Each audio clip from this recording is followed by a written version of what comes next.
Confusion continues to grow over the "What did you do last week?" email that's been sent to federal employees. And 4 workers in South Korea are dead after a bridge under construction collapsed. Good morning. I'm Corva Coleman from NPR News, and here are today's top stories. President Trump received French President Emmanuel Macron yesterday at the White House, and a leading topic of discussion was Russia's war in Ukraine.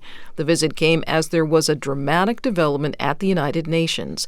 The U.S. and its European allies took opposite sides on UN votes.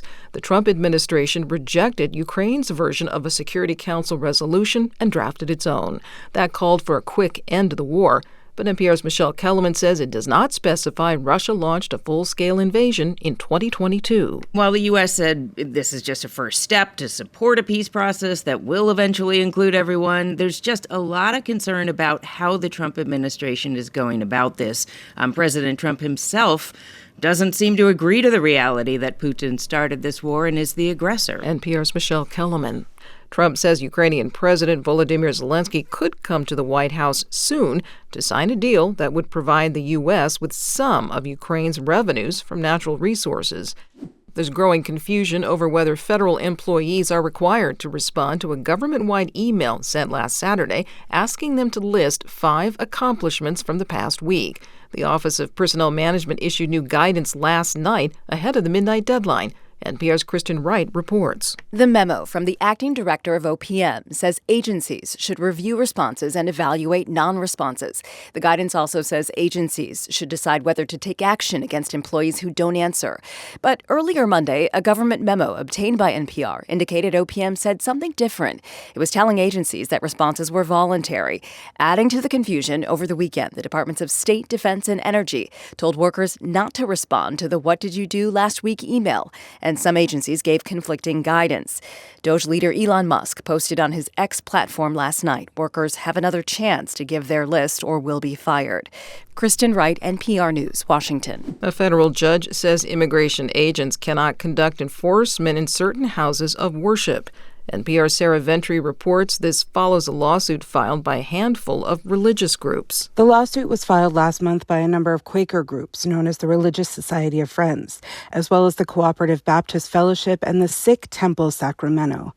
They argued that a new directive from the Department of Homeland Security, which would allow immigration enforcement action to take place at sensitive locations like churches, infringes on their religious freedom by making congregants fearful to attend services. U.S. District Judge Theodore Chang issued a preliminary injunction which would prevent these actions from taking place in the plaintiffs' congregations while the lawsuit plays out. Sarah Ventry, NPR News. President Trump has put grant money on hold that affects how water from the Colorado River is used. Billions of dollars have been set aside to help reservoirs like Lake Mead and Lake Powell. Conservation work there is making sure there's enough water saved to generate hydropower and send water downstream. Alex Hager of member station KUNC reports that the grant money was part of the Inflation Reduction Act, and President Trump's executive order has revoked much of that act. Water users have been told that their grants are under review, but they're not hearing much from their contacts with the federal government. And I'll note that NPR's questions about all this to federal agencies went unanswered. Some are confused as to why their funding is caught up in this freeze because it doesn't seem to be related to the Trump administration's stated priorities, like eliminating diversity programs and developing American energy production. Alex Hager from member station KUNC. A new document obtained by NPR undercuts the Trump administration's timeline for a proposal to buy $400 million worth of Tesla automobiles. NPR's Bobby Allen reports the State Department has paused the planned deal with Elon Musk's electric vehicle company. NPR obtained a State Department document sent to the Biden White House with a finalized budget for electric vehicles. It shows the State Department planned to buy $483,000 worth of EVs, and Tesla was being tapped to begin researching armored EVs. That is a far cry from what appeared in a Trump State Department budget, $400 million for armored Teslas. In a statement, the State Department says it's paused those plans, suggesting the discussion began under Biden. But the document NPR obtained shows Biden officials were nowhere near even testing out an armored Tesla, let alone buying $400 million worth of them. State Department officials would not say why that figure appeared in a budget document. Bobby Allen, NPR News. The price of eggs is leading grocery stores to ration supplies and restaurants to raise prices. As NPR's Giles Snyder reports, inflation for eggs is getting a lot of attention. The price of eggs may be becoming a proxy for inflation in American minds, but House Speaker Mike Johnson told a crowd at a conservative Americans for Prosperity event that there's more to it than that. You know, the price of eggs is up high because that has more to do with bird flu than anything else, okay? There's a lot of mixed messages out there, but obviously, inflation continues to be a major problem. Johnson was responding to a question about Republican efforts to rein in inflation. The ongoing bird flu outbreak has taken a toll on egg farmers. They've lost millions of egg-laying hens. According to government data, egg prices reached a record high last month, $4.95 for a dozen grade A large eggs on average. The Denny's restaurant chain is now the latest to announce a surcharge on eggs. Giles Snyder, NPR News.